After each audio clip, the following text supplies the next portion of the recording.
Olá, eu sempre percebo nas conversas do dia a dia que ao se falar em política, as pessoas logo lembram de partidos, de parlamentares, deputados, senadores, prefeitos, vereadores, enfim. E aqui temos um problema. Política não é necessariamente partido político. Essa conjugação de ideias é prejudicial porque acaba confundindo que política necessariamente é partido político ou parlamentares ou poder executivo. Essa visão da política, ela acaba misturando duas coisas muito distintas, que eu quero aqui comentar com vocês. Primeiro, porque nós temos a política como um conceito mais amplo, o conceito de defesa de interesses, sejam eles individuais ou coletivos. E isso todos nós fazemos, aliás, todo ser humano busca isso desde a pré-história.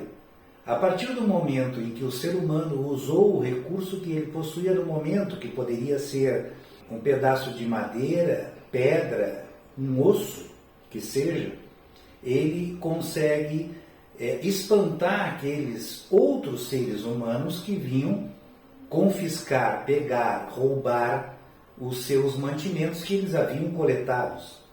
Então ele está defendendo o seu grupo, ele está defendendo interesses determinados, que é a proteção do seu grupo contra um outro grupo.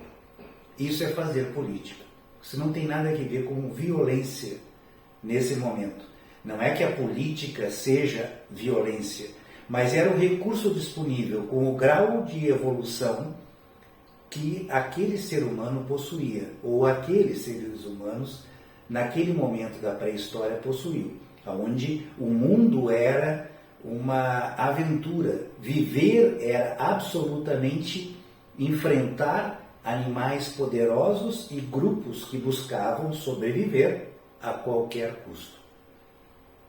Imaginemos um cenário onde o planeta era muito diferente do que ele é hoje. Nós estamos falando há 140 mil anos, tudo era diferente do ponto de vista dos recursos da natureza e da capacidade do homem de transformar essa natureza. Mas era política, era a defesa de determinados interesses, no qual a gente pode imaginar que os recursos que eram possíveis foram usados.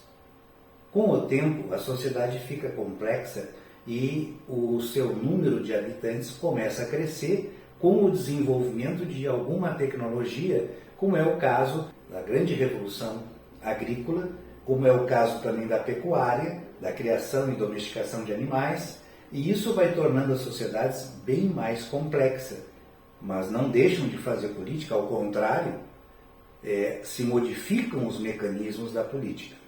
Nesse período, nós temos a criação de grandes impérios, de grandes reinos, onde a visão teocrática, a visão religiosa do poder era majoritária, era a que predominava na sociedade. Então, evidentemente que a política e a religião estavam no mesmo patamar, porque era impossível diferenciar o poder de governança do poder religioso. Nós estamos aqui falando como o Império Egípcio e outros reinos, inclusive, anteriores ao Império Egípcio.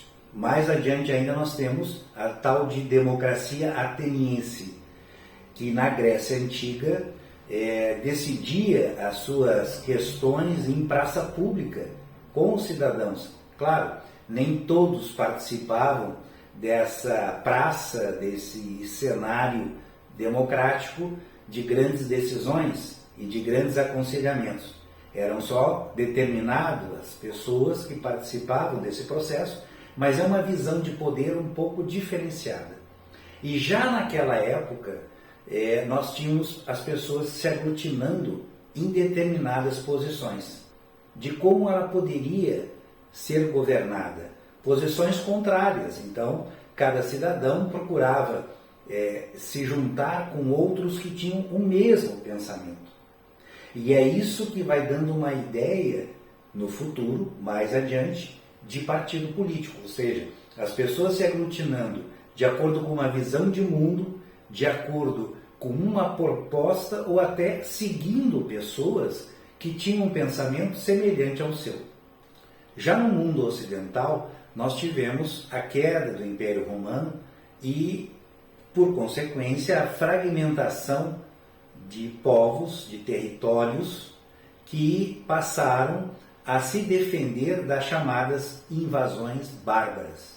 Essas invasões, que eram nada mais, nada menos do que os povos do norte, principalmente da Europa, buscavam então fazer a ocupação do território europeu para buscar condições de sobrevivência melhores do que eles tinham ao norte da Europa. Essas invasões levaram a população a se organizar em pequenos territórios, provavelmente todos eles com alguma fortificação para se proteger dessas invasões, para evitar as perdas das conquistas que tinham adquirido. Veja bem, esse é um período de grande domínio da Igreja Católica. Durante toda a Idade Média, o conhecimento estava dentro dos monastérios, dentro do espaço religioso católico, e ali é que se davam as traduções dos livros, onde as pessoas que tinham conhecimento das letras guardavam todo o acervo constituído até o momento. Então era a Igreja, a sua visão de mundo, que predominava neste período. Por outro lado, essas invasões proporcionaram a mistura de determinadas culturas e visão de mundo que vieram a resultar em formações de grandes impérios novamente.